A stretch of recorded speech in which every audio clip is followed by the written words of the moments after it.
এখন আমরা জানবো আদৃত্য ও কৌশম্বীর বিয়েতে সৌমিত্রিষাকে কেন নেমন্তন্ন করলো না এবং কাদের কাদের নেমন্তন্ন করলো এবং বিয়ে সম্পর্কে আদিত্য রয় এবার কি বললো সকল তথ্য আজকে আপনাদের ভিডিওর মাধ্যমে জানাবো। তো ভিউয়ার্স কেমন আছেন সবাই, আশা করি সবাই ভালো আছেন। তো শুরু করা যাক ভিডিওটি। এবার বিয়ে নিয়ে মুখ খুললেন আদিত্য রয়। বর্তমানে সোশ্যাল মিডিয়া থেকে জানা যায় আদৃত্য কৌশম্বীর বিয়ে নিয়ে। বিয়ের খবর প্রথমে কৌশম্বী বললেন, এই নিয়ে এবার বলেন আদৃত্য রয়। সোশ্যাল মিডিয়া থেকে জানা যায় আদৃতের বাবা তাদের বিয়ে নিয়ে খুশি নন। আরও জানা যায় তাদের বিয়ের কার্ড মিঠাই ধারাবাহিকের দাদাই মানে বিশ্বজিৎ চক্রবর্তীকে দিয়েছেন, নিমন্ত্রণ পর্ব শুরু করেন প্রথমে তাকে দিয়ে।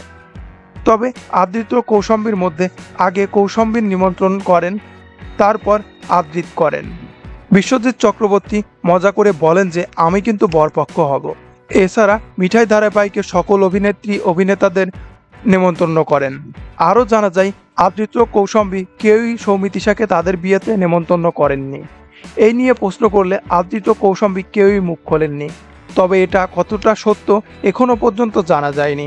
তো অপেক্ষা রইল তাদের এই বিষয়টি সম্পূর্ণরূপে জানার জন্য।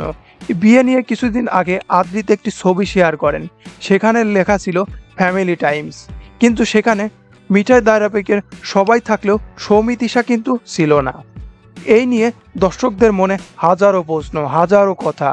অনেকে বলেন কৌশম্বী ও আদৃতের বিয়েটা মেনে নিতে পারছে না সৌমিত্রিষা, তাই আদৃত ও সৌমিত্রিষার সম্পর্ক নষ্ট হয়ে যাচ্ছে। এরপর এটা সম্পূর্ণ দর্শকদেরই মতামত। এই নিয়ে সৌমিত্রিষা বা আদৃত কেউই কিছু বলেননি। কৌশম্বী ও আদৃতের বিয়ে নিয়ে সবাই খুশি হয়নি। অনেকেই জানায় আদৃত ও সৌমিত্রিষার বিয়ে হলে ভালো হতো।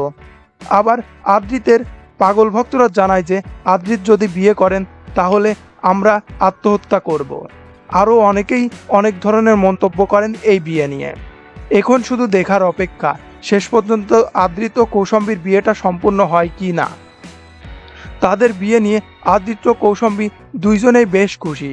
তো ভিউয়ার্স, তাদের বিয়ে নিয়ে সকল ধরনের আপডেট পেতে আমাদের চ্যানেলটি সাবস্ক্রাইব করে রাখুন ও তাদের সম্পর্কে আরও নতুন নতুন প্রশ্ন থাকলে কমেন্ট বক্সে জানান। ধন্যবাদ।